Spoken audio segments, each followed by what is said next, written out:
ان کو آپ بے شک یہ سیاہ پروپیگنڈا کریں، وہ تو آنکھیں بند کر کے مان لیتے، جو آپ کہیں وہ مان لیتے ہیں، جو آج میڈیا کر رہا ہے یا جو آج میڈیا کے ذریعے ہو رہا ہے۔ فرقہ وارانہ مواد ہے تو پیچھے حدیث جی ایسا ہی ہے، موجود ہوتی ہے، حدیث کی ضعیف روایات موجود ہوتی ہیں، حدیث کی ضعیف ایسا ہی ہے، یہاں تک کہ بڑے بڑے گستاخ ملعون وہ انہی روایات عبارات کو پیش کر کے گستاخ بنے۔ بالکل ایسا ہی۔ انہوں نے کہا کہ 3 قسم کا آج کی دنیا میں پروپیگنڈا ہوتا ہے، وائٹ پروپیگنڈا ہے، گرے پروپیگنڈا ہے اور بلیک پروپیگنڈا ہے۔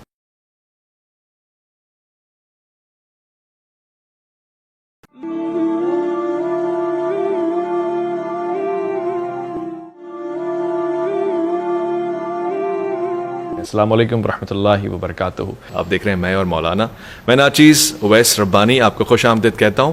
پروردگار کا شکر ہے یہ سفر ابھی جاری ہے اور منزل کا تعین بھی ہونے لگا ہے۔ کچھ علم کی حدت ہے جس کی طلب کے لیے تقاضے اپنے پاس رکھتا ہوں، اور آج میں اور مولانا میں ایک ایسی شخصیت کو آپ سے متعارف کروا رہا ہوں کہ جس کے تعارف کی بھی ضرورت نہیں ہے، مگر دل چاہتا تھا کہ سوالات پوچھے جائیں، جوابات لیے جائیں۔ بہت بڑا کام بہت بڑے پیمانے پہ کر رہے ہیں اور آج اس پروگرام کو بہت بڑی شفقت سے نواز رہے ہیں۔ میں خوش آمدید کرنا چاہتا ہوں، میرے ساتھ تشریف فرمائے مدیر اعلیٰ ہیں جامع عروۃ الوثقیٰ کے، سربراہ ہیں تحریک بیداری امت مصطفیٰ صلی اللہ علیہ وآلہ وسلم کے علامہ سید جواد نقوی۔ السلام علیکم ورحمۃ اللہ۔ علیکم السلام ورحمۃ اللہ۔ علامہ صاحب، آپ کے عادات، آپ کے اخلاق سے میں متاثر ہوں اور یہ توقع لگائے بیٹھا ہوں کہ آپ سخت سے سخت سوالات کا آسان جواب دے دیں گے۔ آپ ایک قابل شخصیت ہیں، زمانہ آپ کی تعریف کرتا ہے، آپ کی متحرک جستجو کو سب جانتے ہیں۔ عالم دین ہی کیوں بنے؟ دین اور دینیات سے وابستگی کیوں؟ بسم اللہ الرحمن الرحیم، شکریہ آپ کا۔ اور ایک تو میں طالب علم ہوں،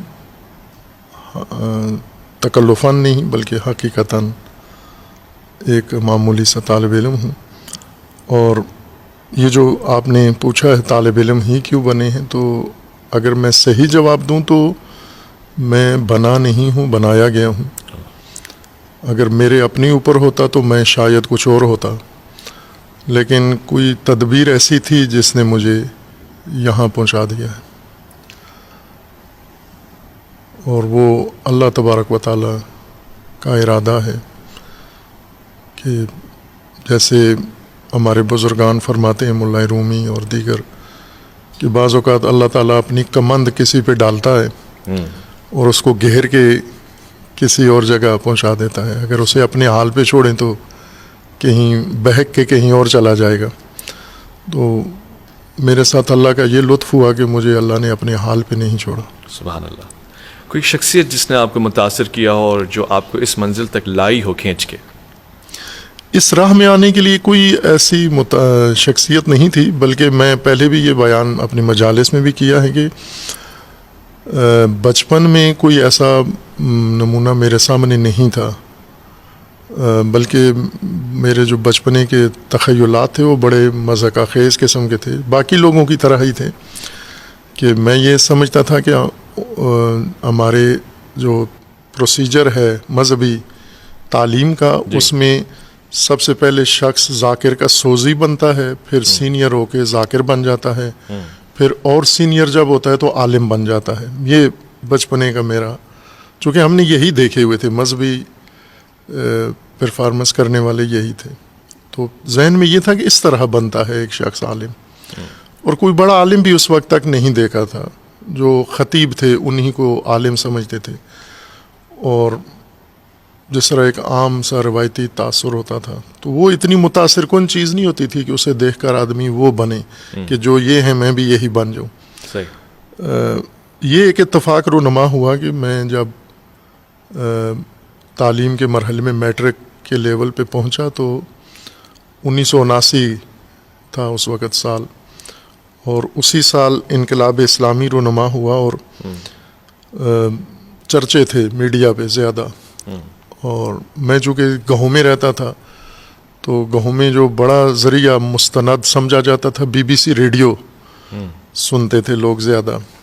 میرے بھائی مرحوم خدا رحمت کرے وہ بھی بڑے ریگولر وہ شام کی نشریات ان کی سنتے تھے، اور وہ پورے بلیٹن پہ امام خمینی چھائے ہوتے تھے، اور مجھے نہیں پتا تھا یہ کون ہیں اور کیا ہیں، لیکن دل کے اندر ایک احساس پیدا ہوتا تھا کہ ایک عالم نے اتنی بڑی دنیا کو متاثر کیا ہوا ہے اور چھایا ہوا ہے اور ہر طرف انہی کے چرچے ہیں. تو اب یوں نہیں کہ کوئی اس سے زیادہ کوئی یعنی اس خبروں سے زیادہ کوئی آگے معرفت نہیں تھی، نہ کوئی علاقے میں کوئی ایسا کام تھا. پھر مجھے خود بھی نہیں اندازہ ہوا کہ کیسے میں اس ماحول سے نکل کے مدرسے میں آ گیا اور دینی تعلیم شروع کر دی.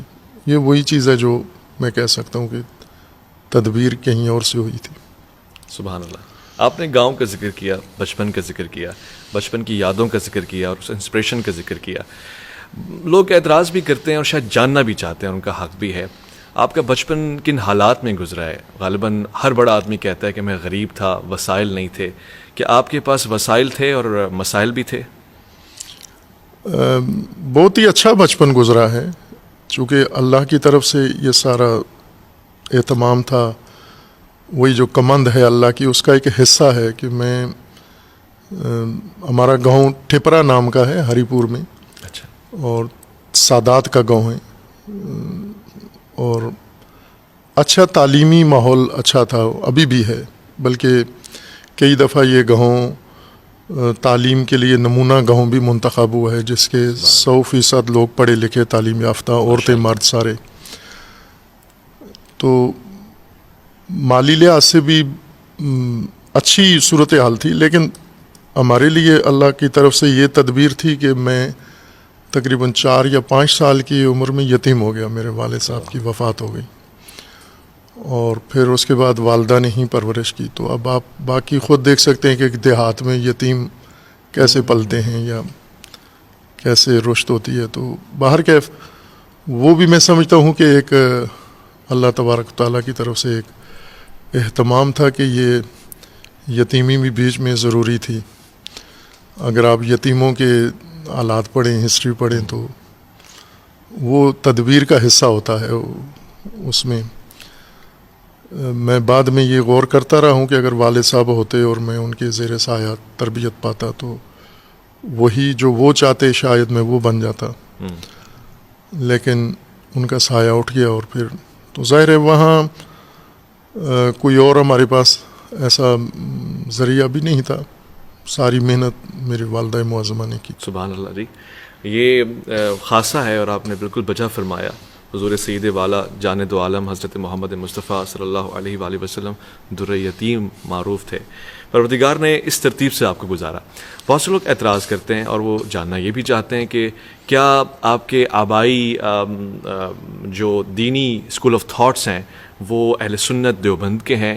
آپ سادات ہیں نہیں ہیں؟ اس حوالے سے کیا تفصیلات ہیں؟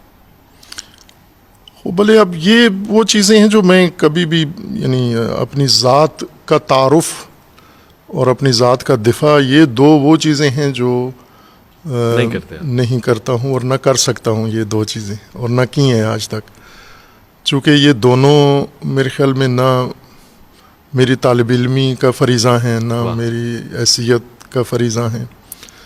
تو یہ تو ان لوگوں کا ہے جو یہ باتیں کرتے ہیں، وہ خود ہی ان کی تصدیق بھی کریں. وہ بہت پیارے. میرا فریضہ نہیں ہے یہ اپنا تعارف کرانا اور اپنا دفاع کرانا. بہت پیارے. آپ کا ایک اور بھی تعارف ہے. آپ اس خوبصورتی سے امت کے نمائندگان کو جوڑ لیتے ہیں، خاص طور سے مختلف مسالک کے. غالباً جو آپ کے مسلک کے بھی نہ ہوں مگر آپ کے ساتھ بیٹھنے میں ان کو اعتراض نہیں ہوتا. جس خوبصورت گلدستے کو آپ پاکستان میں منعقد کرتے ہیں، جمع کرتے ہیں، اعتراضات بھی اٹھتے ہیں، چیلنجز بھی آتے ہیں. آپ کا مقصد کیا ہوتا ہے؟ یہ کام بہت سارے لوگ کر رہے ہیں اور پہلے سے کرتے بھی آئے ہیں، اور ظاہر ہے انہی کے کچھ بنائے ہوئے میادین ہیں جو آج ہم جن سے استفادہ کر رہے ہیں. لیکن یہ میں کہہ دوں کہ یہ ان دلیلوں کی وجہ سے نہیں ہے جو عام طور پر ہم سنتے ہیں، وحدت کی کوششیں، اتحاد بین المسلمین، یا چونکہ اس کے پیچھے کچھ حالات کا دخل ہوتا ہے. کہتے ہیں حالات کا تقاضا یہ ہے کہ علماء یا مسلمین ایک ہوں، یا بسا اوقات کہتے ہیں کہ ہم سیاسی وجوہات ہیں، سیاسی دلائل ہیں، ہم یہ کام اس وجہ سے کریں، یا کچھ مصلحتیں اس طرح کی دلیل کے طور پر پیش کرتے ہیں. تو ہمارے لیے یہ چیزیں نہیں تھیں. وہ بے شک حالات بھی اسی چیز کے متقاضی ہیں، لیکن ہماری دلیل حالات نہیں ہیں، اچھا. بلکہ ہماری دلیل اس کے لیے یہ ہے کہ ہمارا دین، ہمارا قرآن، ہمیں دین کی بنیاد ہی یہی ہے کہ آپ، چونکہ ہم توحید کو اصل سمجھتے ہیں، دین کی بنیاد اللہ تبارک و تعالیٰ کی وحدانیت و توحید ہے. یہ توحید جب زمین پہ عملی شکل اختیار کرتی ہے تو وحدت امت اور وحدت انسانیت کی شکل اختیار کرتی ہے. تو اگر ہم بنیاد کو دیکھیں تو وہ ہمارا دین یہ تقاضا کرتا ہے، ہمارا قرآن یہ تقاضا کرتا ہے کہ ہم یہ سلسلہ جوڑیں. اور پھر جب ہم خصوصاً انبیاء کرام علیہ السلام اور اہل البیت علیہ السلام کی سیرت و تاریخ کو دیکھتے ہیں تو ان کے نزدیک بھی باقی ساری چیزیں فرعی و ثانوی ہیں. اصل اساس یہی ہے کہ ہم امت تشکیل دیں، امت بنائیں. منتشر ریوڑ امت نہیں ہوتا. اور تفرقہ تو قرآن کے ان محرمات میں سے ہے کہ اس سے بڑا جرم قرآن میں نہیں ہے کوئی بھی لکھا گیا. تفرقہ سب سے بڑا جرم لکھا گیا ہے. اور یہ بعض علماء نے بھی اس کی نشاندہی کی ہے کہ شراب نوشی اور دیگر فساد فحشا یہ چھوٹے گناہ ہیں. بڑا گناہ، بڑا جرم قرآن کے نزدیک امت توڑنا ہے اور جدا کرنا ہے لوگوں. یعنی فرقہ واریت، شراب نوشی اور اس طرح کی جو حرام کام ہے ان سے بھی بڑا جرم ہے. بڑا جرم ہے، یہ بڑا جرم ہے. اس کے لیے میں بتاؤں گا کہ یہ آج کی معروف شخصیت حضرت مولانا مفتی تقی عثمانی صاحب جی حفظہ اللہ، ان کے والد مفتی شفیع جی عثمانی صاحب تھے. ان کی کتاب ہے وحدت امت، اور اس میں انہوں نے یہ جملہ لکھا. میں نے کئی دفعہ کانفرنسوں میں گفتگو میں ذکر بھی کیا ہے.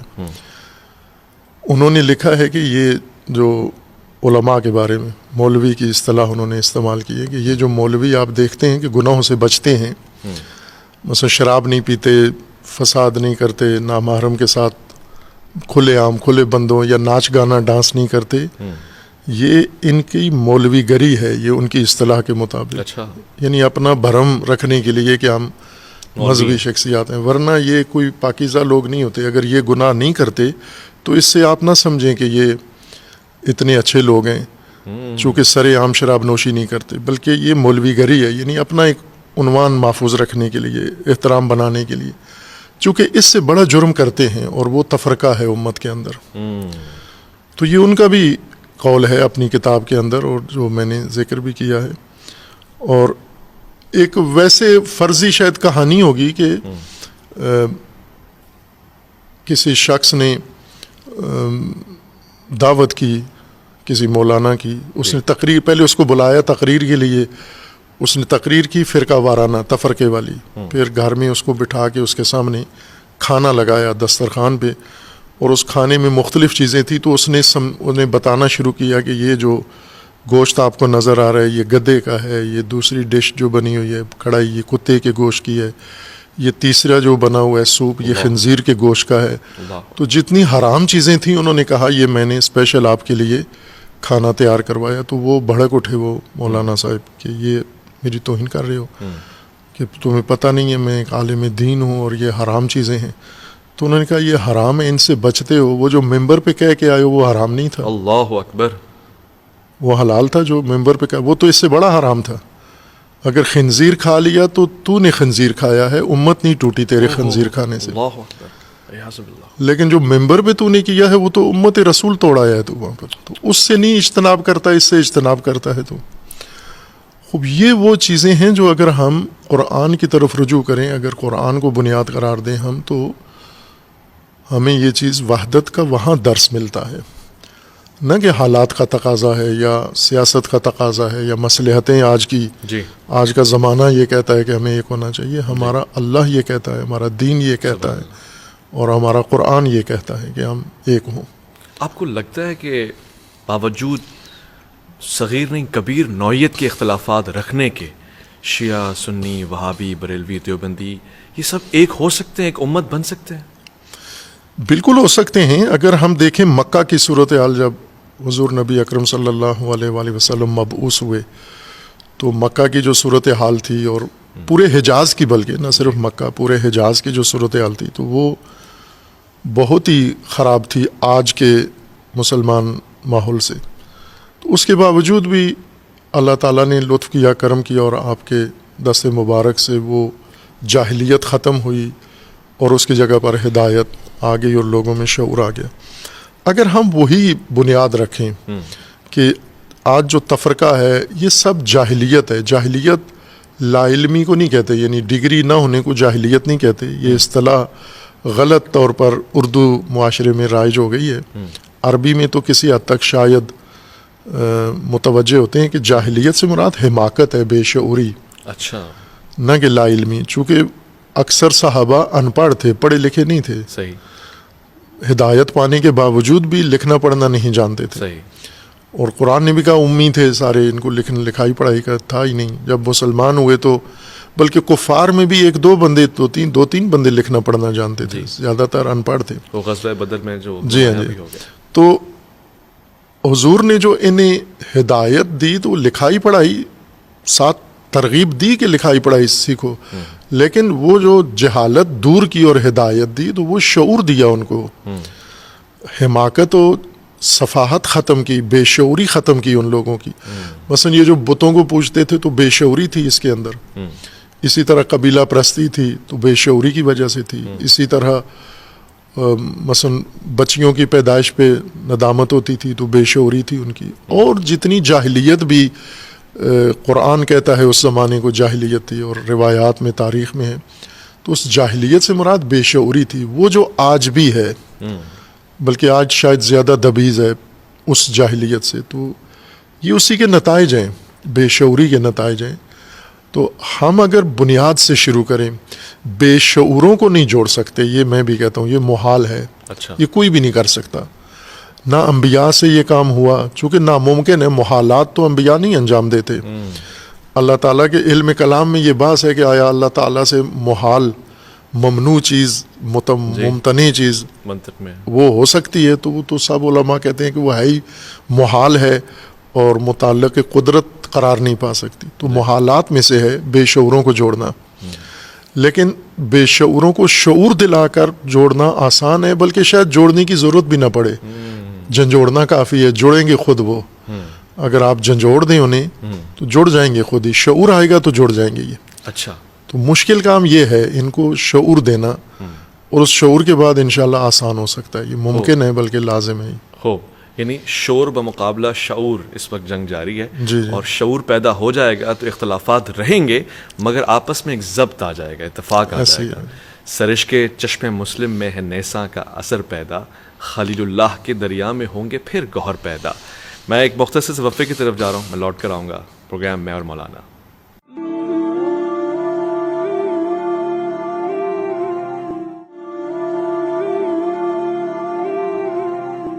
عباد صبا کملی والے سے چاہ کئی ہو پیغام میرا، قبضے سے امت بیچاری کے دین بھی گیا دنیا بھی گئی.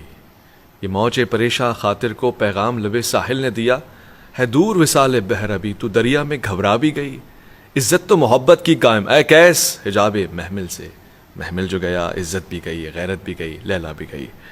مولانا سید جواد نقوی صاحب، آپ کی گفتگو سے یہ اندازہ ہو رہا ہے کہ آپ کو نہ صرف اپنے مسلک مگر دیگر کتب پہ بھی ایک مہارت حاصل ہے. مثلا آپ نے مولانا شفیع عثمانی رحمۃ اللہ علیہ کی کتاب وحدت امت کا ذکر فرمایا. ایک عالم کو صرف اپنے مکتب کی کتاب کا حوالہ اور سلسلہ ہونا چاہیے یا پھر اس کو عالم اسلام اور دیگر کتب کو بھی پڑھنا چاہیے بغور؟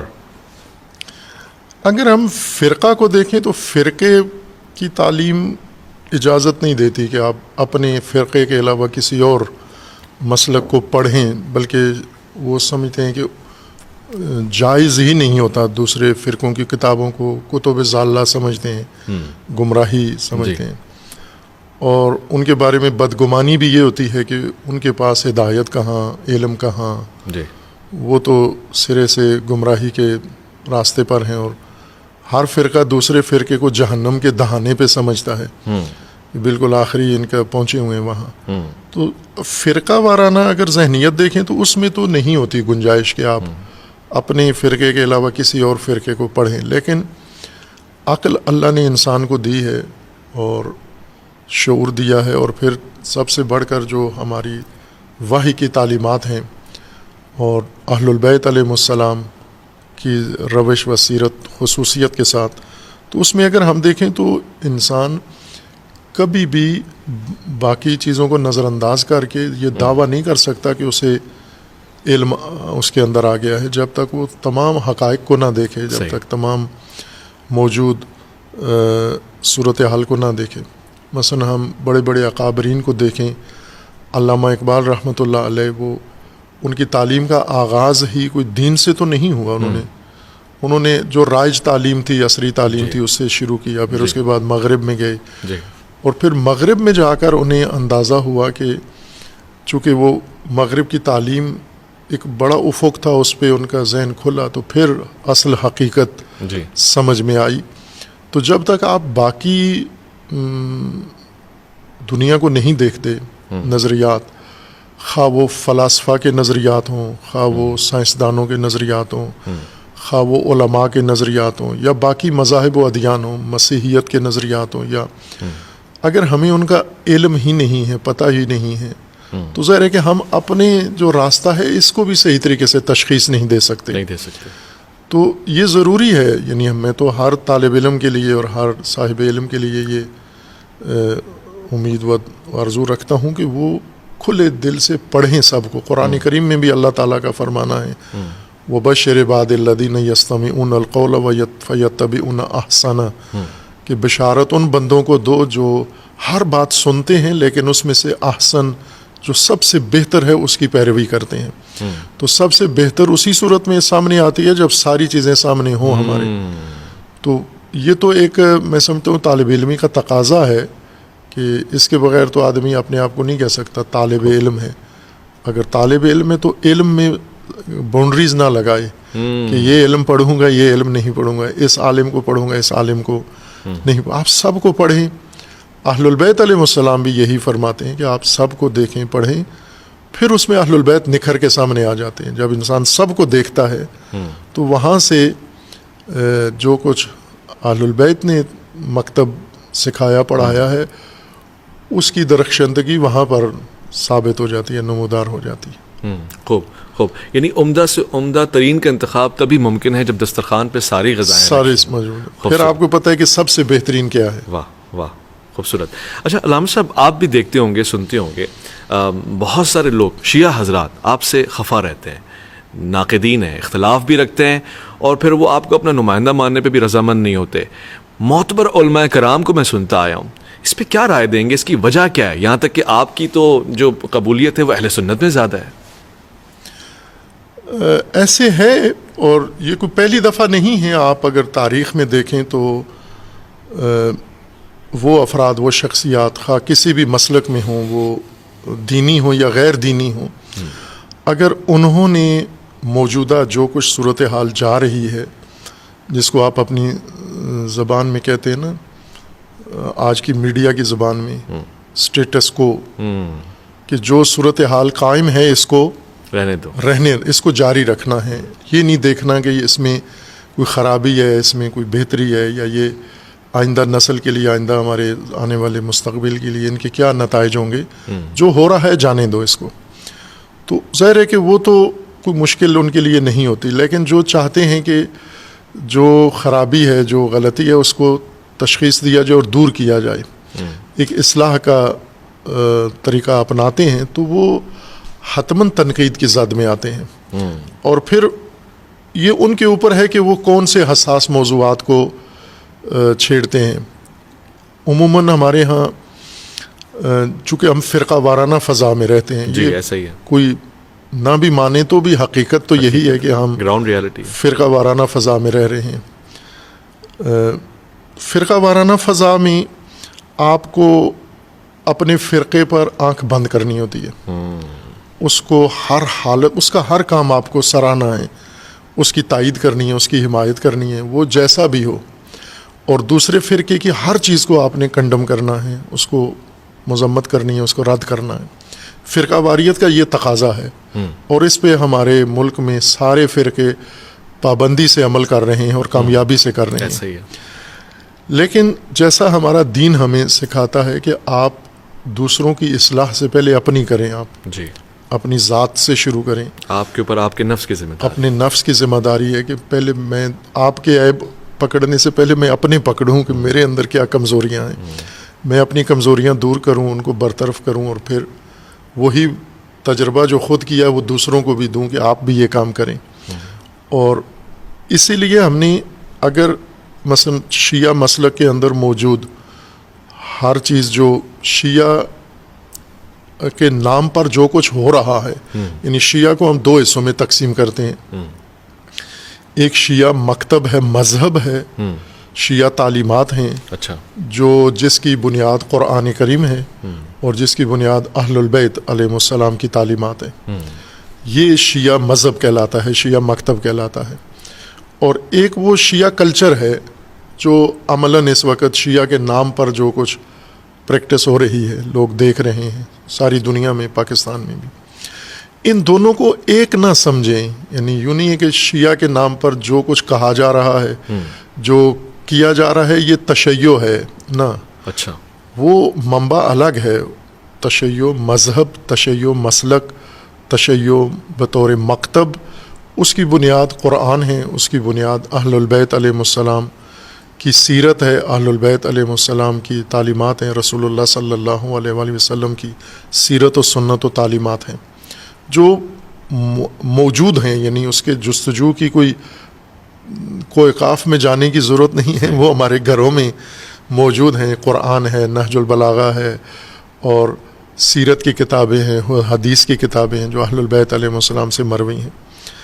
اس میں تو ہم نہیں کہہ سکتے کہ، البتہ حدیث کی کتابوں میں ہر طرح کی حدیث ہے، کمزور حدیث بھی ہے، صحیح حدیث بھی ہے. تو وہ تو علماء نے زحمت کی ہے، صحیح اور کمزور کی تشخیص دے دی ہے. جی. لیکن جو کچھ ہو رہا ہے، عملاً انجام پا رہا ہے، اس کو ہم آنکھیں بند کر کے کہیں گے یہ سب کچھ مکتب اہل البیت ہے، مذہب اہل البیت ہے. نہیں ہے. بہت ساری چیزیں اہل البیت سے ان کا کوئی تعلق نہیں. مثلاً اس میں بہت ساری، مثلا یہی تفرقہ، فرقہ واریت ہے، یہی توہین ہے. اس کا تو اہل البیت سے، آپ اہل البیت سے کوئی، مثلا میں اکثر یہ حوالہ دیتا ہوں اور اس طرف غور نہیں کرتے لوگ کہ مثلا ہمیں اگر اختلاف ہے شیعہ کو اہل سنت کے، تو بنیادی مسئلہ تو امامت و خلافت کا ہے. جی.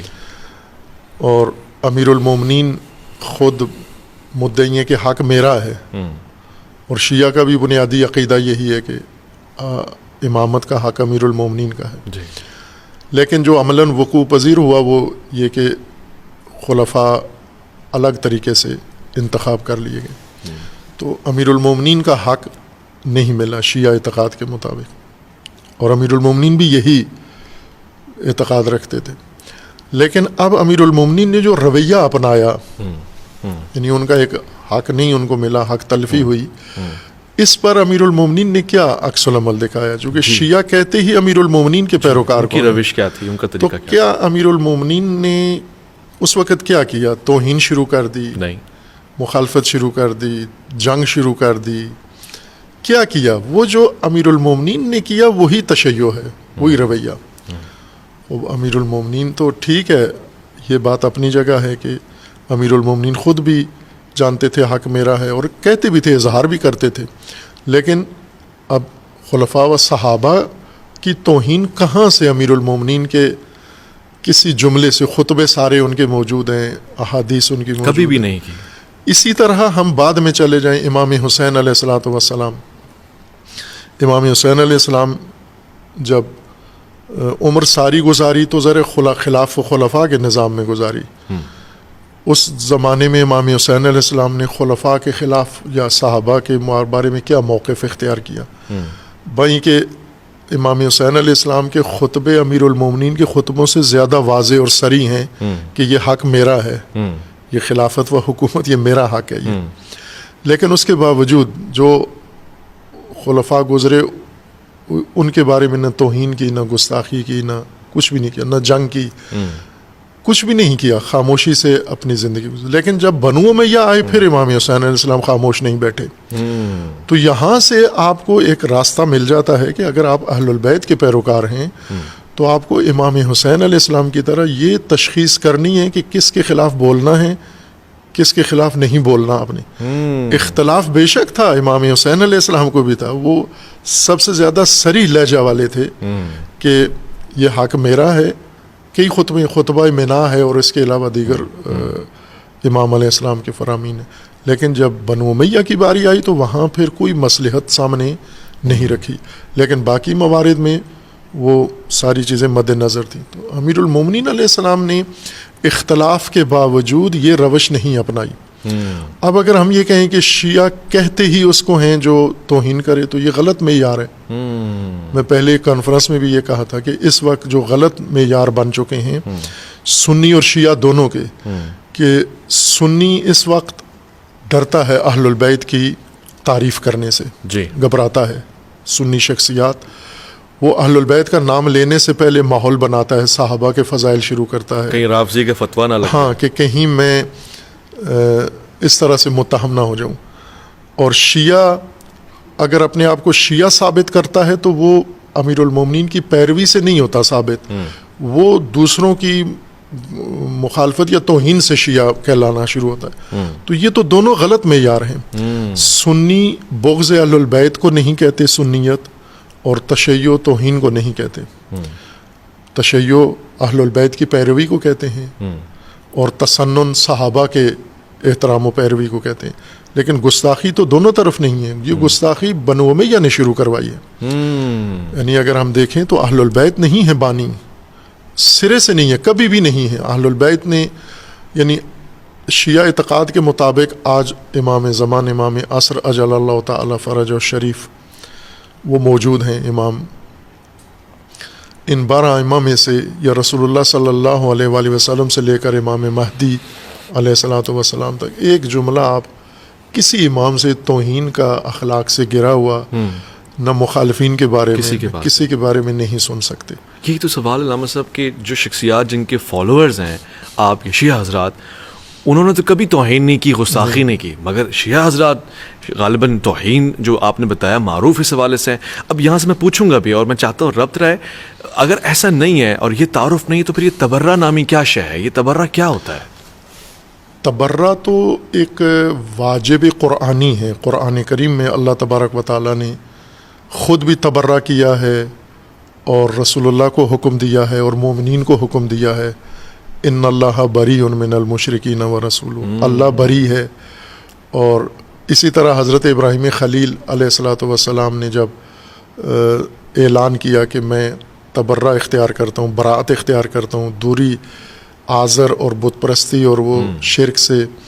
اور اسی طرح قرآن کریم کی متعدد آیات ہیں جن کے اندر تبرہ کا حکم ہے, اور تبرہ واجبات میں سے خصوصاً حج کی تعلیمات میں لازم ہے کہ وہاں پر براءت اختیار کی جائے. تبرہ کا مطلب ہوتا ہے دوری, قطع تعلق, بیزاری اور اظہار بیزاری, لا تعلقی ظاہر کرنا. تولا کہتے ہیں تعلق ظاہر کرنا, تبرہ کہتے ہیں لا تعلقی ظاہر کرنا. یہ قرآنی مفہوم یا لغوی مفہوم تولا و تبرہ کا ہے, اور دونوں ہمارے دین کے واجبات میں سے ہیں. شیعہ مسلک میں تو یہ فروع دین میں سے ہیں, جو 10 فروع ہیں ان میں ایک تولا اور ایک تبرہ ہے. غالباً اسی کی آڑ میں توہین اور گستاخی. اب یہ جو قرآنی مفہوم ہے اس کا, وہ تو ہے کہ آپ اللہ کے دشمنوں سے لا تعلقی ظاہر کریں, نہ کہ ان کو گالیاں دیں. گالیاں دینا, توہین کرنا تو کفار کے بارے میں بھی نہیں ہے الاؤ. آپ کسی مشرک کو بھی گالی نہیں دے سکتے. گالی وہ عیب نہیں ہے جو گالی جس کو پڑتی ہے اس کے اندر عیب نہیں ثابت ہوتا, گالی دینے والے کو. یعنی یہ پستی گالی دینے والے کی ہوتی ہے, اور قرآن نہیں چاہتا کہ مومن اللہ پہ ایمان رکھنے والے اتنے گھٹیا ہو جائیں. جس کے بارے میں گالی دینا چاہتے وہ شے بے شک گھٹیا ہے, لیکن آپ گھٹیا نہ بنیں, آپ اتنے نیچے نہ آئیں کہ آپ کی زبان سے فحش ظاہر ہو. جھوٹے خداؤں کو گالی دینے سے منع کیا ہے. تو ظاہر ہے کہ آپ اختلاف ضرور رکھیں, اختلاف کا حق ہے, اور اختلاف سے کوئی مشکل پیدا نہیں ہوتی. اختلاف بلکہ بہتر مزید راہیں کھولتا ہے انسان کے لیے. اور علماء میں ایک مسلک کے اندر بھی اختلاف ہے, اور مثلا فقہا میں, علماء میں آپس میں ہے. لیکن یہ توہین نہیں ہے, یہ تشیع نہیں ہے.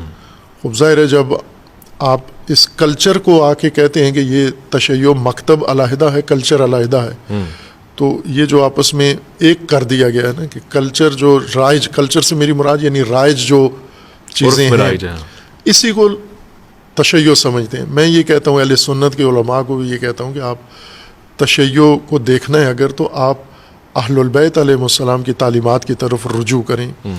آپ نہج البلاغہ میں آپ کو تشیع ملے گا، آپ کو اہل البیت کی تعلیمات میں تشیع ملے گا. کافی میں مطالعہ کریں، صحیفہ سجادیہ ہے امام سید ساجدین علیہ الصلوۃ والسلام، توحید آپ وہاں دیکھیں آپ. لیکن آپ بھی جب تشیع دیکھنا چاہتے ہیں تو کسی ذاکر خطیب کا کلپ نکال کے آپ کہتے ہیں یہ تشیع، یہ تو تشیع نہیں ہے، یہ تو کاروبار ہے، یہ تجارت ہے، آپ کی غلط فہمی ہے. تو ظاہر ہے کہ ہم اگر آج مثلاً نکالنا چاہتے ہیں، ہم اپنی پوری قوم کو اس مخمصے سے نکالنا چاہتے ہیں، تو جن مشکلات میں یہ گھرے ہوئے ہیں تو پہلے وہاں سے نکالیں. تو میں خود بحیثیت شیعہ مسلمان اپنے آپ کو ذمہ دار سمجھتا ہوں کہ سب سے پہلے میں تشیع کو اس مخمصے سے نکالوں. اگر میں تشیع کو نہ نکال سکا تو میں دعویٰ کروں میں امت کو نکالوں گا، میں پاکستان کو نکالوں گا، میں فلاں. تو آپ پہلے اپنے گھر کو تو نکالیں نا مخمصے سے جس میں ہیں. یہ مثلا ہم دیکھیں پہلے اپنی کمزوریاں پکڑیں. آیا تشیع کے پاس علمی بنیادیں کتنی مضبوط ہیں، نظریاتی بنیادیں کتنی مضبوط ہیں، اور باقی جو ایک مکتب کے لیے، ایک سسٹم کے لیے جو انفراسٹرکچر ہوتا ہے وہ کتنی مضبوط ہے. تو پہلے ان کو آپ بنائیں اور جن مشکلات میں گھرے ہوئے ہیں ان سے باہر نکالیں. مثلا پہلی کوشش یہ ہوتی ہے نا کہ آپ چاہتے ہیں کہ آپ کا خاندان، جیسے ہمارے پنجاب میں یا دیگر علاقوں میں یہ کلچر ہے کہ کچھ خاندان آپس میں دشمنیوں کی وجہ سے تھانے کچہریوں اور عدالتوں میں الجھے ہوتے ہیں، نسل اندر نسل. ان میں ایک آدمی پیدا ہوتا ہے، وہ چاہتا ہے کہ اس ماحول سے نکلیں، کچھ میرا خاندان بھی ترقی کرے، ان کو باہر کی دنیا دیکھیں. تو وہ سب سے پہلے کرتا ہے کہ یہ تھانے کچہری کے چکر سے ان کو نکالے، کہ تاکہ یہ اپنی اصل بنیاد کی طرف آئیں اور آگے کی طرف سوچیں، اگلی نسلوں کی طرف. تو تشیع کو ضروری ہے، تشیع کو ترقی دینے کے لیے، تشیع کی بنیادیں مضبوط کرنے کے لیے، کہ تشیع کو اس فرقہ واریت کے مخمصے سے باہر نکالیں، یہ تھانے کچہری سے باہر نکالیں اس کو، تاکہ یہ اپنی توانائیاں، اپنی ارتقاء اپنی نسلوں پر اور اپنے سسٹم کے اوپر مرکوز کریں، صحیح سمت پہ لگا سکیں، امامت کے اوپر. ان کا سسٹم امامت ہے. ٹھیک ہے، آج ان کے پاس امامت کے علاوہ سب کچھ ہے. اللہ اکبر، یہ بڑا دعویٰ ہے. میں سمجھ اس لیے پا رہا ہوں کہ بہت سے لوگ، خواتین و حضرات، عزیز و جانبن، اعتراضات کرتے ہیں. وہ پڑھتے ہیں دین اسلام کو، قرآن سے متاثر ہو جاتے ہیں، جب سنت کو دیکھتے ہیں، سنتے ہیں، متاثر ہو جاتے ہیں، مگر وہ کہتے ہیں یہ جو کتابوں میں ہے وہ عمل میں مسلمان کہاں ہے. غالباً علامہ صاحب یہی کہنا چاہ رہے ہیں کہ وہ جو حوالہ اہل بیت کا ہے وہ تشیع ہے، مگر جو نظر آ رہا ہے وہ رائج ہے. وقت میں ایک مختصر سا وقفہ ہے، میں اور مولانا میں آپ کا انتظار ہے.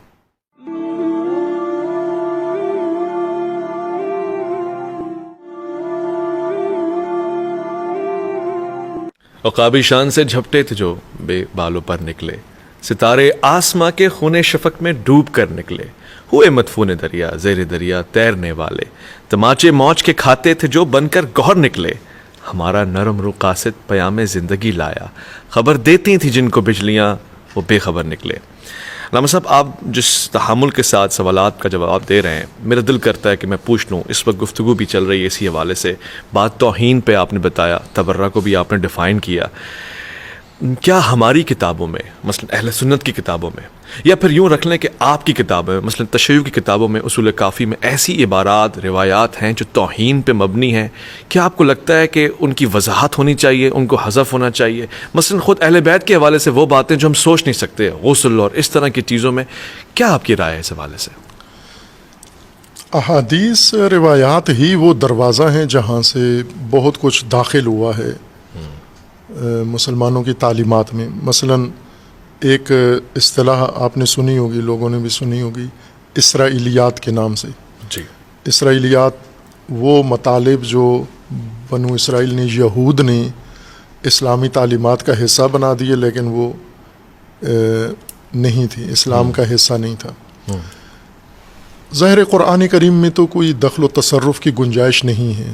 ایک نقطہ، ایک زبر زیر بھی نہ کم کیا جا سکتا ہے نہ اضافہ. لیکن اس کی تفسیر میں گنجائش ہوتی ہے اس کی تفسیر کو مختلف جہت دے سکتے ہیں، لیکن احادیث میں ایسی گنجائش موجود ہے کہ آپ احادیث کے نام پر بہت ساری چیزیں، اور رسول اللہ صلی اللہ علیہ وآلہ وسلم نے اپنی زندگی میں ہی یہ احساس کر لیا تھا کہ میرے نام سے جھوٹ بولا جا رہا ہے، نہ کہ بعد میں بولا جائے گا۔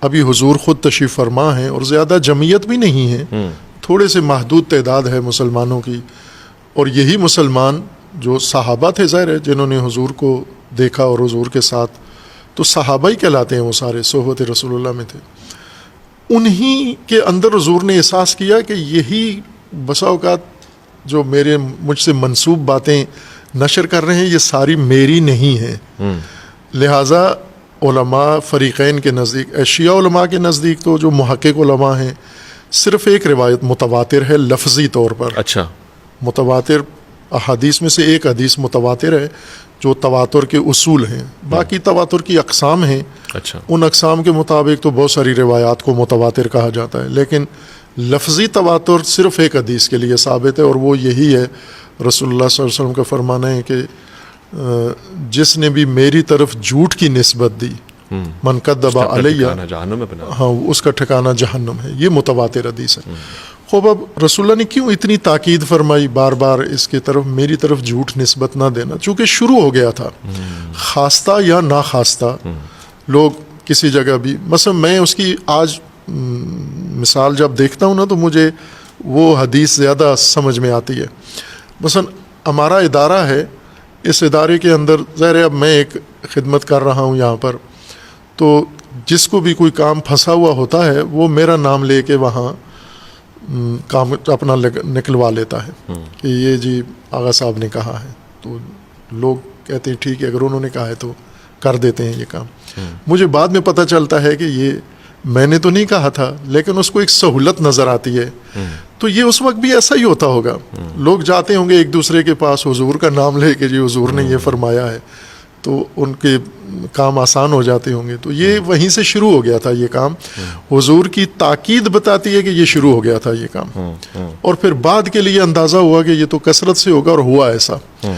پھر جو آگے چل کر خلفائے راشدین کے بعد وہ اس چیز کی طرف، اس خطرے کی طرف توجہ خلیفہ دوم نے کی، اچھا، میں اپنی مجالس میں بھی بیان کیا کہ انہوں نے اس خطرے کو بھانپ لیا، وہ سختی، بہت ایڈمنسٹریٹر سخت مزاج والے ایڈمنسٹریٹر تھے، انہوں نے دو چیزوں پر پابندی لگائی، ایک صحابہ مدینے سے باہر نہیں جا سکتے، اچھا، بالکل ساری سہولتیں ان کو مدینے میں دیں گے، جن کو سرکاری طور پر ڈیوٹی لگتی تھی کسی علاقے میں وہی جا سکتے تھے، یا جو جہاد کے لیے جانا ہے، تو ظاہر ہے جو جہاد کے لیے جاتے ہیں ان کو بھی آگے پیچھے گھومنا پابندی تھی، انہیں جہاد ہی کرنا ہے، جو سرکاری طور پر کسی علاقے کے متولی والی بنتے تھے تو انہیں بھی اپنے کام معین ہے، لیکن یہ جو عام سیر و سیاحت والا کام ہے یا ملنے ملانے کا، وہ پابندی تھی کہ صحابہ مدینے سے باہر نہیں جا سکتے۔ اچھا،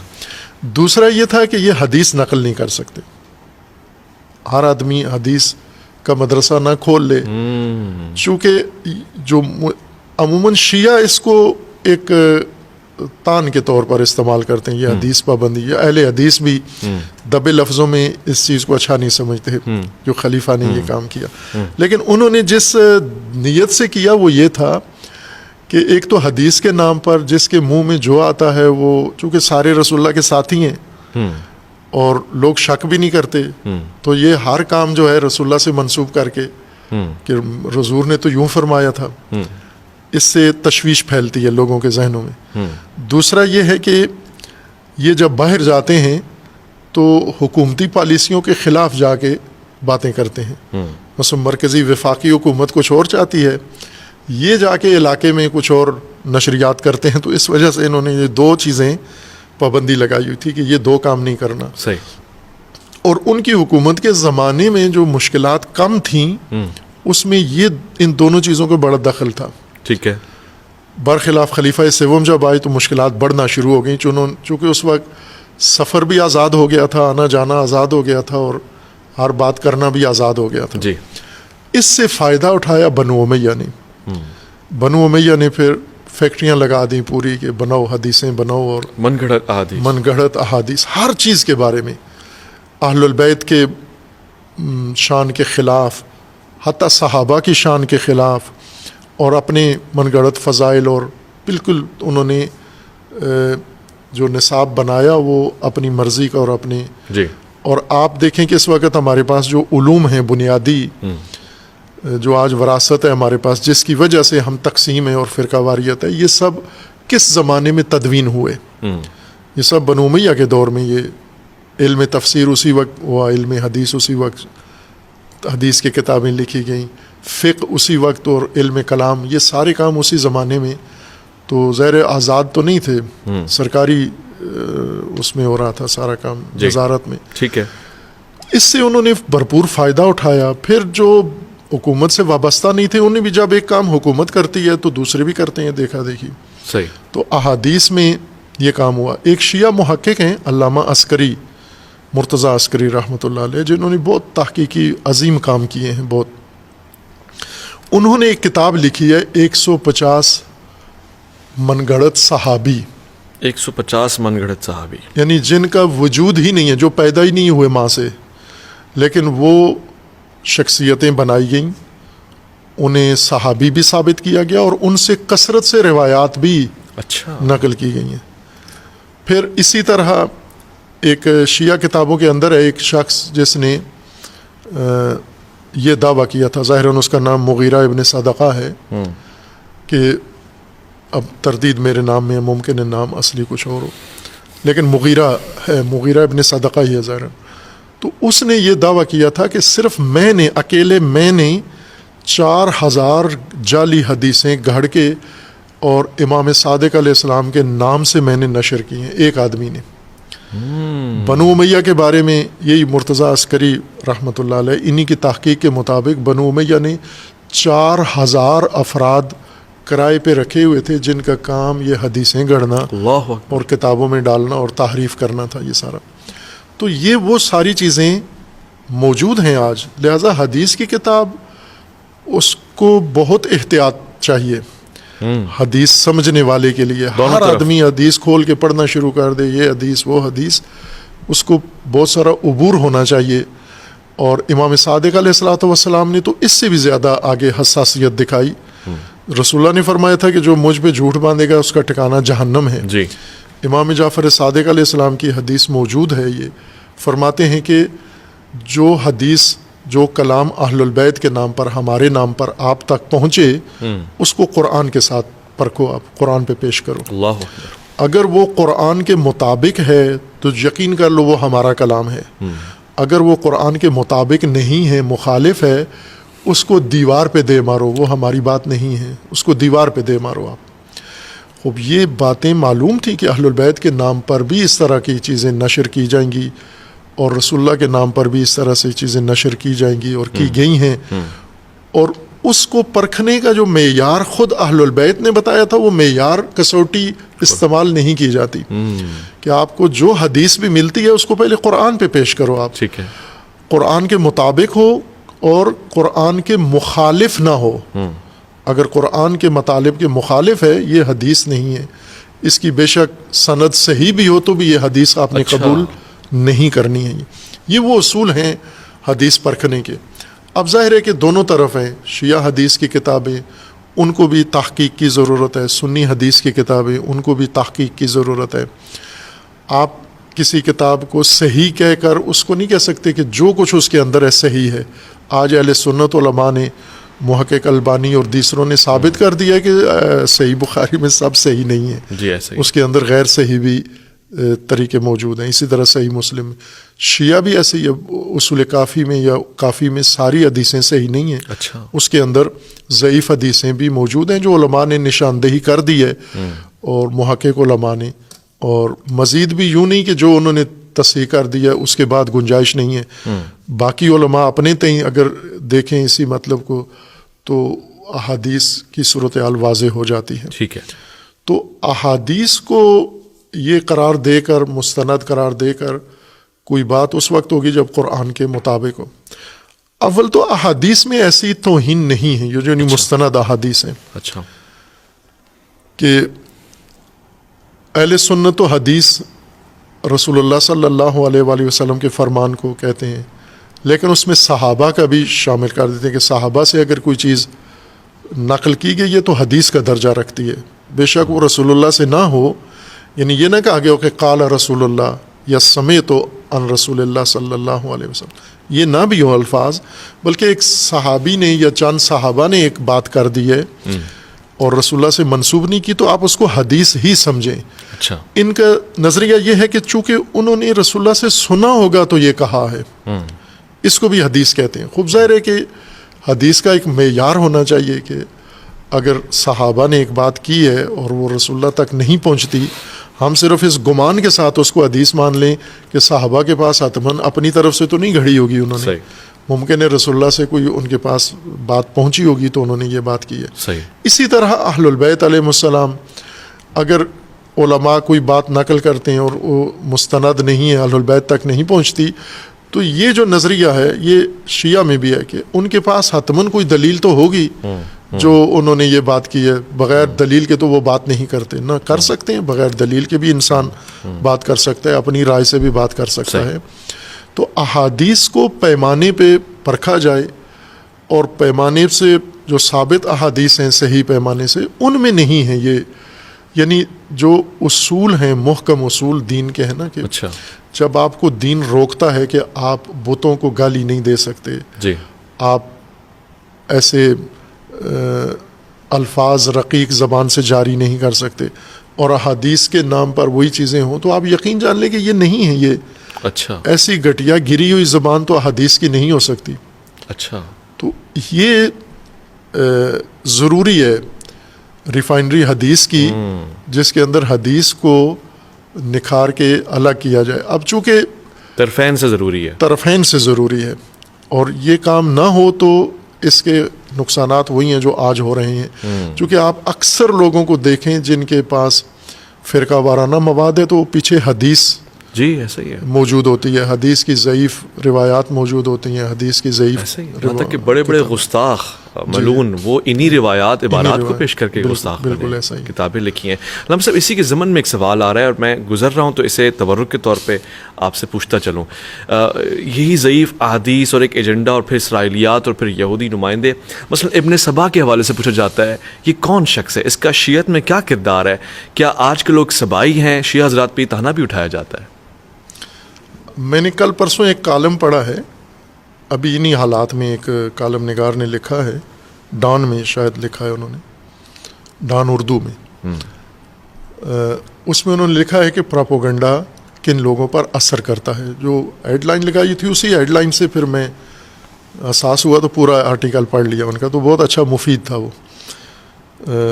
اس میں انہوں نے یہ لکھا تھا کہ پراپوگنڈا ان لوگوں پر کیا جاتا ہے جن کے سوچنے سمجھنے کی صلاحیت ختم ہو جاتی ہے. انہوں نے پراپوگنڈے کی 3 قسمیں کی، یعنی میں نے بڑا استفادہ کیا ان سے. بھائی کہ ایسے موضوعات میں خود ان میں کافی دلچسپی رکھتا ہوں، پڑھتا رہتا ہوں، لیکن انہوں نے اچھا درجہ بندی کر کے پراپوگنڈے کے بارے میں، تو انہوں نے کہا کہ 3 قسم کا آج کی دنیا میں پراپوگنڈا ہوتا ہے. وائٹ پراپوگنڈا ہے، گرے پراپوگنڈا ہے، اور بلیک پراپوگنڈا ہے. وائٹ پراپوگنڈا وہ ہوتا ہے کہ جو آپ بڑے پولائٹ طریقے سے، بڑے نرم طریقے سے کروا دیتے ہیں، اور کسی کو احساس بھی نہیں ہوتا کہ یہ پراپوگنڈا ہو رہا ہے. گرے پراپوگنڈا وہ ہوتا ہے کہ جو کسی کے بارے میں غلط فہمیاں، سوالات اٹھا دیتے ہیں، غلط فہمیاں پیدا کر دیتے ہیں، تو لوگ پھر اسی غلط فہمی میں شکار ہو جاتے ہیں. بلیک پراپوگنڈا انہوں نے کہا ہے کہ وہ تہمتیں، بہتان، جھوٹ جو اتنے مضبوطی سے اور اتنے تکرار سے اور اتنے اصرار سے بولے جاتے ہیں کہ لوگ ان کو مان لیتے ہیں. اور انہوں نے خصوصاً اس سیاہ پراپوگنڈے کے بارے میں کہا ہے کہ یہ ان لوگوں کے لیے ہوتا ہے جو سوچنے سمجھنے کی صلاحیت کھو بیٹھے ہیں. چونکہ مذہب میں یہ زیادہ ہوتا ہے، سیاست میں بھی ہے پاکستان میں، اور مذہب میں بھی ہے، سماجی، ہمارا سماج بھی اسی طرح سے مشکلات کا شکار ہے. تو یہ جو بات ہے ابن سبا والی، اس کو انہی محقق نے، میں پھر دوبارہ ان کا نام لوں گا، سید مرتضیٰ عسکری، انہوں نے ایک کتاب لکھی ہے، اس کا کتاب کا نام ہی یہی ہے، ابن سبا کہ یہ حقیقت ہے، یہ افسانہ ہے. اور انہوں نے ثابت کیا ہے، مورخ ہیں خود، وہ محقق ہیں اور مدلل بات کرتے ہیں، اور ان کا احاطہ اہل سنت کے منابع پہ زیادہ ہے. یعنی ان نادر شیعہ علماء میں سے ہیں جنہوں نے اہل سنت کے منابع پہ، یعنی شاید اہل سنت اتنا اپنی کتابوں پہ نہیں عبور رکھتے جتنا مرتضیٰ عسکری کو ہے. انہوں نے کھنگالی ہیں ساری کتابیں، تو انہوں نے ان اہل سنت کی کتابوں سے زیادہ استناد کر کے ثابت کیا کہ یہ افسانہ ہے، یہ بنایا گیا ہے شیعہ مذہب کے خلاف پروپیگنڈا. اور جس طرح سے اور بہت سارے افسانے گھڑے جاتے ہیں، اور اعتماد کس پر ہوتا ہے؟ چونکہ لوگ سوچنے سمجھنے کی صلاحیت کھو بیٹھے ہیں، اور جو صلاحیت کھو بیٹھے ہیں ان کو آپ بے شک یہ سیاہ پروپیگنڈا کریں، وہ تو آنکھیں بند کر کے مان لیتے ہیں، جو آپ کہیں وہ مان لیتے ہیں، جو آج میڈیا کر رہا ہے یا جو آج میڈیا کے ذریعے ہو رہا ہے. خوب یہ ایک افسانہ ہے. ابن سبا نامی، ابن سبا نام کے بہت سارے لوگ موجود ہیں تاریخ کے اندر، لیکن یہ کریکٹر نہیں ہے یہ جو گھڑا گیا ہے اور اس کو اتنا نشر کیا گیا ہے. اب بعض ایسے علماء پاکستان میں بھی جن کے میڈیا پہ بھی کلپ موجود ہیں، باقاعدہ بڑے تمتراک سے نام لیتے ہیں. تو آپ کے علمی شان یہ ہے کہ آپ کسی کتاب کا حوالہ بھی تو دو کہ یہ کہاں پیدا ہوا، کس خاندان کا تھا، کس سلسلے کا تھا، کون تھا. حوالہ دیں گے وہ مجہول، فلاں نے کہا یا فلاں سے سنا. تو یہ تو ایک طے شدہ حقیقت ہے کہ یہ کریکٹر موجود نہیں ہے تاریخ میں، یہ بالکل گھڑا ہوا خیالی ہے، افسانہ ہے. یہ تشیع کی بنیاد میں اس کا کوئی کردار نہیں ہے. اچھا، بالکل. تشیع کی بنیادیں اور ہیں. اب وہ اہل سنت کو قبول ہوں یا نہ ہوں، لیکن ہم مانیں یا نہ مانیں، لیکن بنیادیں تو کچھ اور ہیں. جیسے پاکستان، اب آپ قبول کرو یا نہ کرو، جیسے پاکستان کی جب آزادی کی تحریک چل رہی تھی تو بہت سارے علماء انہوں نے قبول نہیں کیا کہ یہ نہیں بننا چاہیے. قبول نہیں تھا، لیکن نہ کرو قبول، لیکن کچھ بنیادیں تو تھیں اس کی. ان بنیادوں کو تو آپ کو تسلیم کرنا ہوگا، بے شک اتفاق نہ رکھتے ہوں آپ اس کے ساتھ. تو تشیع کی ایک تاریخی بنیاد ہے اور مستند بنیاد ہے، اور اسی بنیاد پر تشیع وجود میں آیا. یہ افسانہ نہیں ہے، اس کے اندر شامل نہیں. صحیح. آپ کی اجازت سے ایک مختصر وقفہ لے رہے ہیں.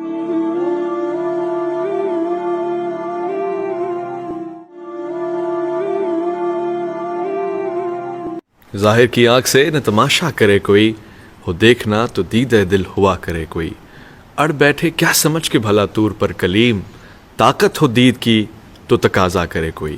ہمارے پاس تقاضے ہیں، علامہ صاحب کے پاس جوابات ہیں. میں بہت مطمئن ہوں کہ آپ ان مشکل سوالات کا، خاص طور سے ایسے سوالات کا کہ جو مزاجاً مختلف ہوتے ہیں اور اس پہ رائے دینا بہت محال ہوتا ہے. علامہ صاحب، آپ توہین کے زمرے میں گفتگو فرما رہے ہیں. ہم تو آج دیکھ بھی رہے ہیں، مثلاً ابھی توہین کے حوالے سے بل بھی متعارف کروایا گیا. گویا اس کی ایک تاریخ تھی مگر سزاؤں کا اس میں اضافہ ہوا. بہت سے لوگوں نے اس پہ رائے دی ہے. میں چاہتا ہوں کہ عظمت صحابہ اور اہل بیت کے بل کے حوالے سے آپ بھی ایک رائے دیں. کیا یہ صحیح ہے؟ اس سے اصلاح ہوگی، اتفاق ہوگا، اتحاد کی فضا ہوگی؟ اس کے بارے میں میں نے مفصل گفتگو کی ہے. اپنے جو تجزیاتی ہمارا ایک پروگرام ہوتا ہے اس میں تفصیل کے ساتھ اس کے اوپر بات کی ہے ہم نے. یہ کسی پہلو سے بھی دیکھیں، کسی معیار پر بھی پرکھیں تو یہ ٹھیک کام نہیں تھا. اچھا. ٹھیک کام سے مراد یہ کہ یہ بل بنا کر اس کو اسمبلیوں میں لے جانا اور سینٹ میں لے جانا اور پھر یہ ملکی فضا بنانا، جبکہ عملی طور پر آپ دیکھیں تو ملک میں کچھ عرصے سے، گزشتہ ایک دہائی کہہ سکتے ہیں آپ، گزشتہ ایک دہائی سے حالات بڑے مذہبی طور پر پرسکون جا رہے تھے. اکا دکا کوئی ایسا ماجرا وہ بھی جان بوجھ کے اٹھایا جاتا تھا، لیکن وہ پہلے والی فضا نہیں تھی کہ ہر طرف سے، اور ایک مذہبی تفاہم، یکجہتی، مفاہمت کی فضا قائم ہو چکی تھی. قربتیں پیدا ہو رہی تھیں اور اعتماد پیدا ہو رہا تھا. اس فضا سے نالاں تھے وہ طبقات جن کی سیاست، جن کی تجارت اور جن کا کاروبار فرقہ واریت سے چلتا ہے. جی. تو یہ ایک ماننے والی حقیقت ہے کہ کچھ لوگ ایسے ہیں جنہوں نے اپنا بزنس ہی فرقہ واریت کے گراؤنڈ میں بنایا ہوا ہے. تو ظاہر ہے انہیں یہ گران گزرتی تھی یہ چیز، اور وہ اس فکر میں رہتے تھے کہ امن اور مفاہمت اور سکون قائم نہ ہو ملک کے اندر. صحیح. ہر پہلو سے وہ کچھ نہ کچھ فعال رہتے تھے. یہ بھی اسی سلسلے کی ایک کوشش ہے کہ اگر واقعاً توہین کو روکنا ہے، اور جیسا میں خود چاہتا ہوں، سب سے زیادہ میں چاہتا ہوں کہ توہین نہ ہو، اچھا، کسی کی بھی نہ ہو، نہ شیعہ کی ہو، نہ سنی کی ہو، نہ مقدسات کی ہو، نہ حتیٰ غیر مقدسات کی ہو. جو چیزیں مقدس نہیں ہیں، مثلا ہمارے سیاسی جو لیڈر ہیں مقدس تو نہیں ہے نا، تو توہین تو ان کی بھی نہ ان ہو، کی بھی نہ ہو. اختلاف ہو. بنو امیہ کے حوالے سے ان کی بھی توہین نہ ہو. توہین سے مراد اگر گالی ہے تو نہ ہو، خوب. لیکن اگر ان کے اعمال شنیع، ان کے کرتوت، ان کے وہ خرابیاں، فساد، یہ ضرور برملا ہو، حقیقت ضرور بتائی جائے. توہین سے مراد اگر لعنت ہو تو لعنت بھی تبرہ کی طرح کی ایک چیز ہے کہ لعنت جو قرآن کریم میں ہے، لعنت اللہ کا فعل ہے. اللہ لعنت کرتا ہے، اللہ لعنت کرے. ملائکہ لعنت کرتے ہیں، مومنین لعنت کرتے ہیں. یا ہم دعا بھی کرتے ہیں اللہم العن فلانن، اللہ فلاں کو قرآن میں کہتا ہے لعنت اللہ علی لعنت الکاذبین. اللہ علی الکاذبین. تو زہر لعنت اگر گالی ہو تو یہ تو ہم اللہ تبارک و تعالیٰ کی طرف تو نسبت نہیں دے سکتے کہ نعوذ باللہ اللہ بھی گالیاں دیتا ہے. جیسے مرحوم رضوی صاحب، جب وہ انہیں کہا جاتا تھا کہ آپ اپنی گالیاں کیوں دیتے ہیں، تو انہوں نے اپنے دفاع میں کہا کہ اللہ بھی گالیاں دیتا ہے قرآن میں، نعوذ باللہ. تو ایسے تو نہیں ہے، اللہ تبارک و تعالیٰ کی طرف تو آپ گالی کی نسبت نہیں دے سکتے. لیکن لعنت ہے، لعنت رحمت کے مقابلے میں ہے. رحمت اللہ تبارک و تعالیٰ کی طرف سے کوئی لطف، کوئی چیز انسان کے شامل حال ہونا، توفیق. اور لعنت محرومیت کو کہتے ہیں. رحمت کسی توفیق کے شامل حال ہونے کو کہتے ہیں، اور لعنت اسی کو چھین لینا، اسی کو دور کر لینا، اس سے محروم کر دینے کو لعنت کہتے ہیں. لعنت گالی نہیں ہے، لعنت ایک دعا ہے، بد دعا کہہ لیں دوسرے لفظوں میں، نفرین ہے. جس طرح ہم باقی زبانوں میں دیتے ہیں کہ اللہ مثلا فلاں کو ناکام کرے، اللہ اپنی اس کی مراد میں اس کو ناکام کرے. جیسے ہم پاکستان کے دشمنوں کے لیے جی دعائیں اللہ سے مانگتے ہیں نا کہ خدایا پاکستان کے دشمنوں کو ناکام بنا، یا پاکستان کے دشمنوں سے توفیقات لے لے، وہ یہ لعنت ہے، اسی کو لعنت کہتے ہیں. اچھا، محرومیت کی دعا کرنا اللہ تبارک و تعالیٰ سے کہ اللہ انہیں محروم کر لے.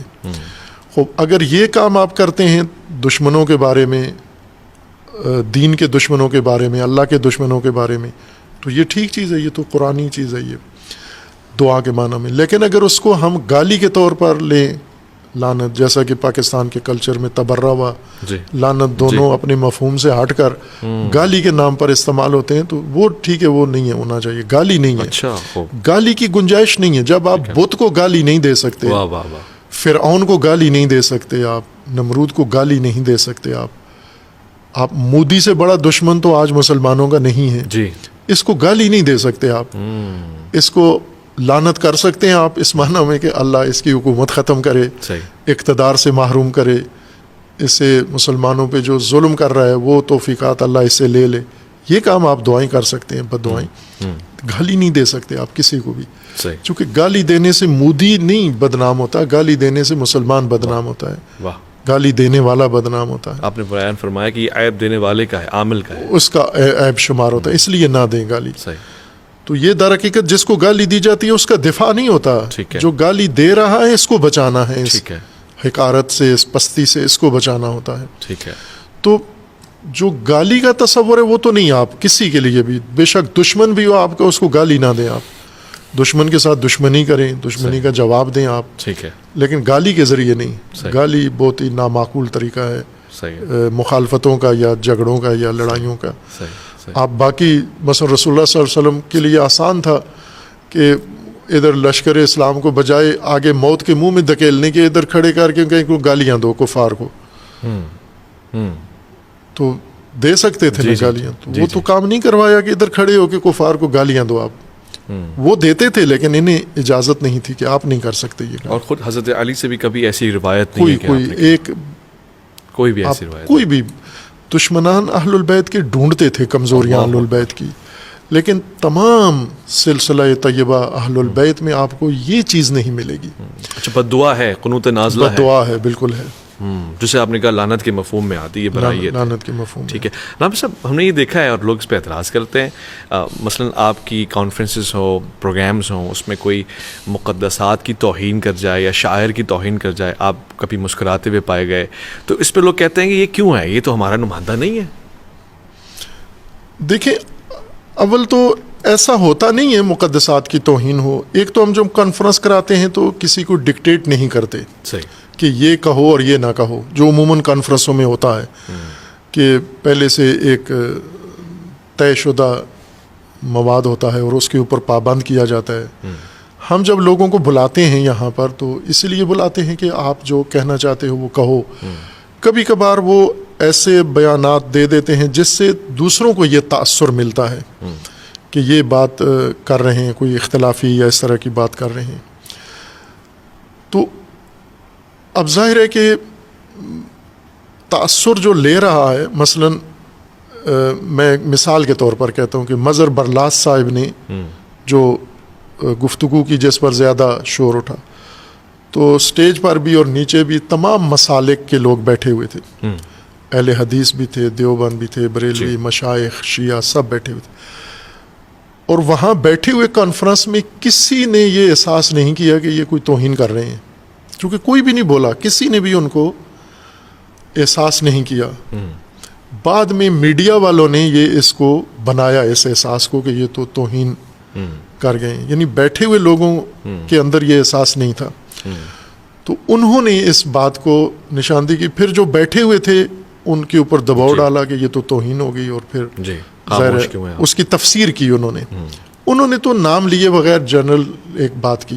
نہیں کرنی چاہیے تھی. میں بھی حامیوں کے اشارے کنائے میں بھی ایسی بات نہیں کرنی چاہیے، نہ ہماری کانفرنس میں، نہ اپنی کانفرنسوں میں، نہ میڈیا پہ، کسی جگہ نہ کریں یہ بات.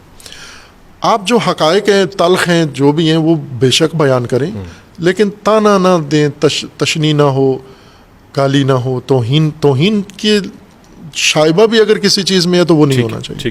یہ اصول ہے ہمارا.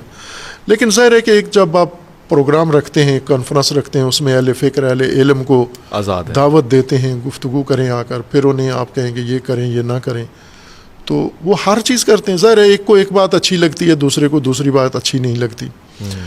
تو اگر تو وہ واقعاً معیار سے گری ہوئی بات ہے تو وہ تو ہمارا فریضہ ہے کہ ہم اس کو روکیں. ٹھیک ہے.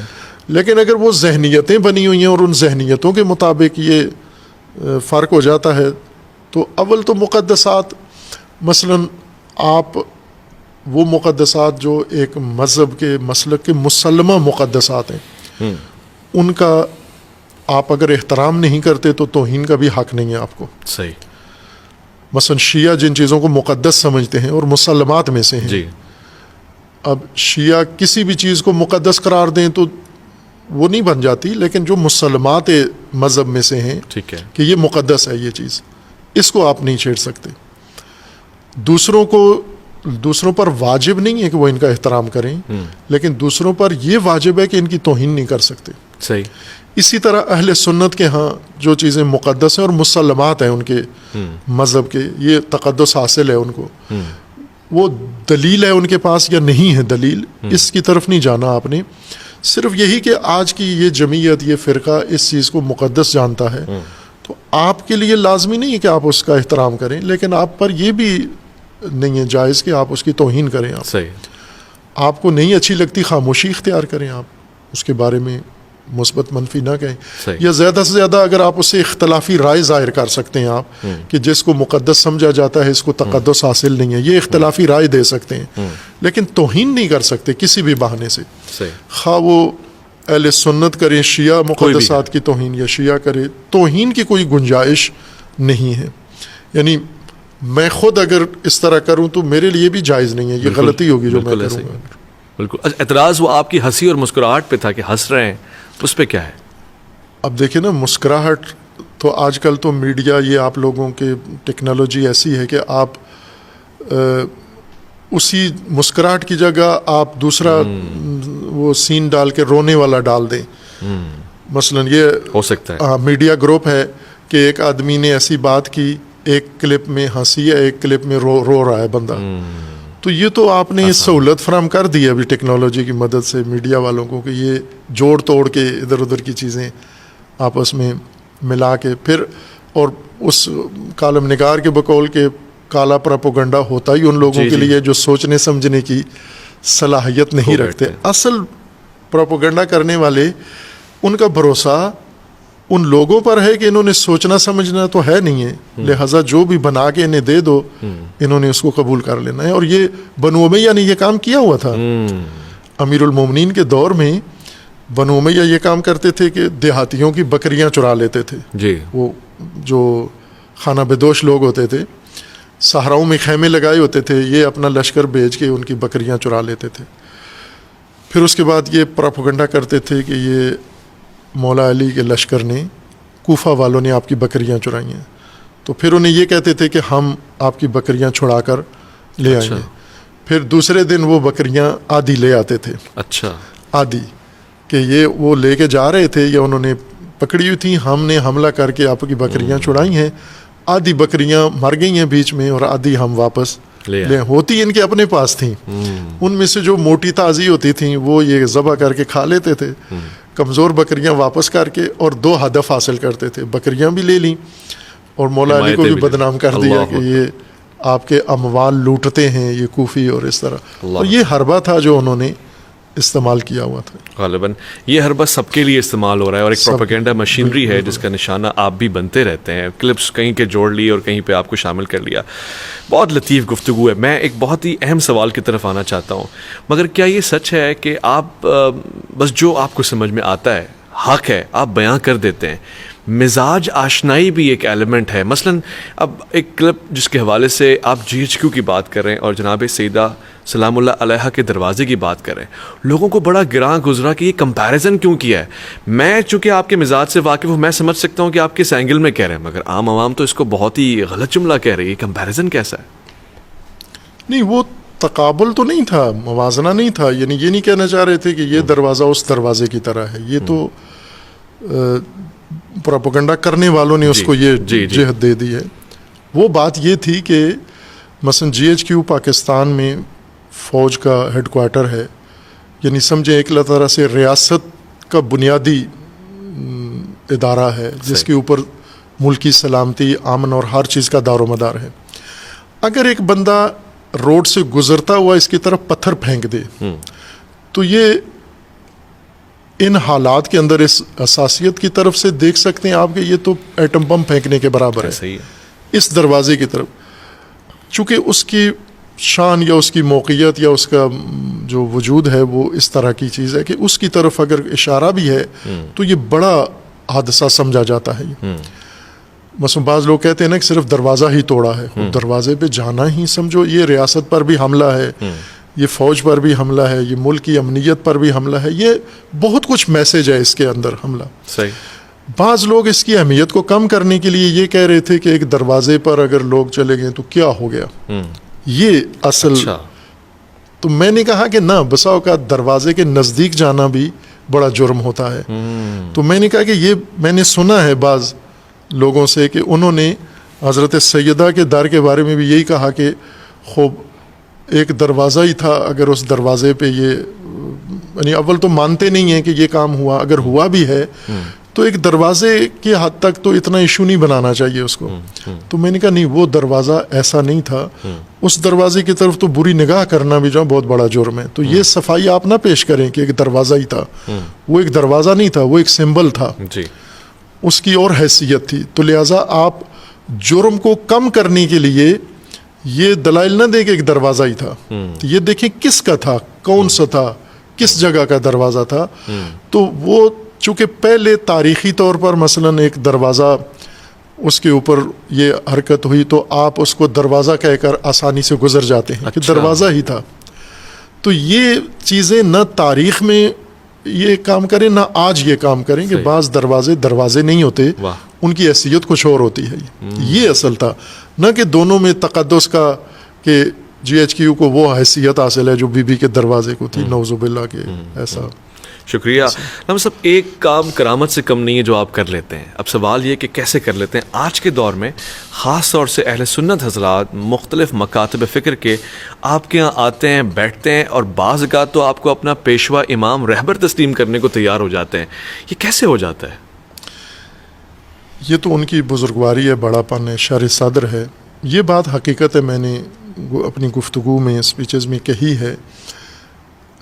جو جن کو ہم بلاتے ہیں یہاں پر ان کی خدمت میں بات چیت ہوتی ہے, یا جن کے پاس کبھی کبھار مجھے موقع ملتا ہے جانے کا, یا کسی اور کانفرنس میں کسی اجتماع میں ان سے ملاقات ہوتی ہے, جب ان سے قریب بیٹھ کے نجی طور پر ان امور پر بات ہوتی ہے تو میں یہ احساس کرتا ہوں کہ ان سب کے دل کے اندر بہت درد موجود ہے, اور وہ احساس ہے, وہ واقعاً صداقت رکھتے ہیں دل سے, لیکن صورتحال یہ ہے کہ وہ اپنے ہی مسلک, اپنے ہی فرقے کے متشدد طبقے کے دباؤ میں ہیں. جی, نجی طور پر آپ دیکھیں ان کے دل تڑپتے ہیں, وہ نالاں ہیں اس فرقہ واریت پر, اس نفرت پر, مذہبی منافرت پر, اور جو صورتحال ہمارے ملک میں ہے اس پہ خوش نہیں ہیں یہ بزرگان, یہ اکابرین.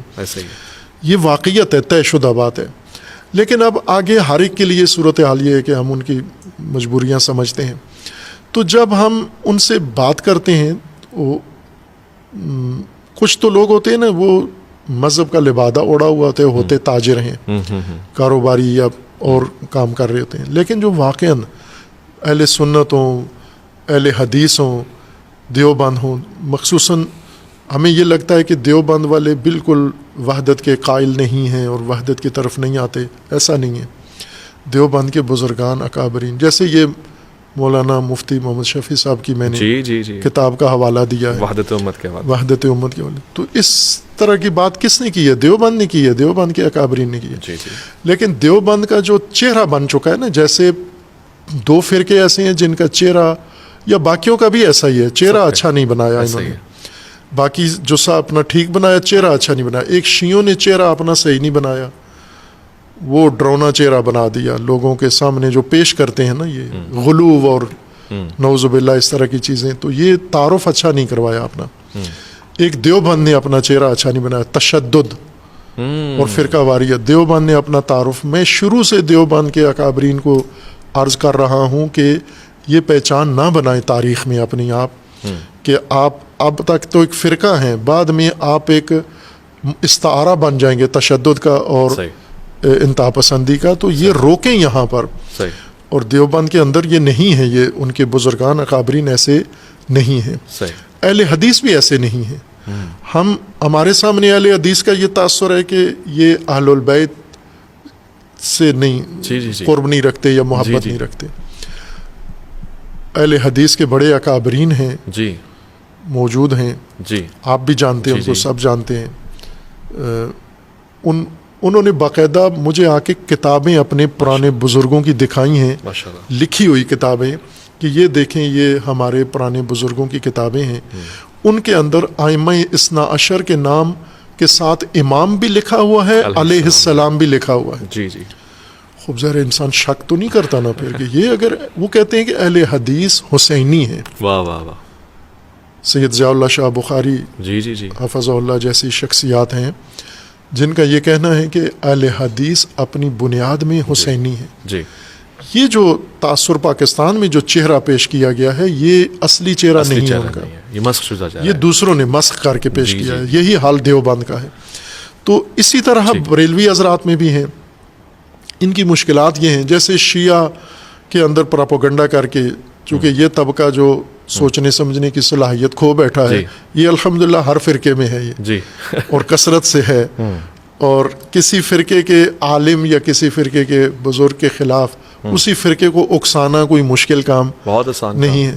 تو یہ دباؤ میں رہتے ہیں اکثر, اور اس دباؤ کی وجہ سے وہ کھل کے اپنا اظہار نہیں کر پاتے. لیکن جب ظاہر ہے آپ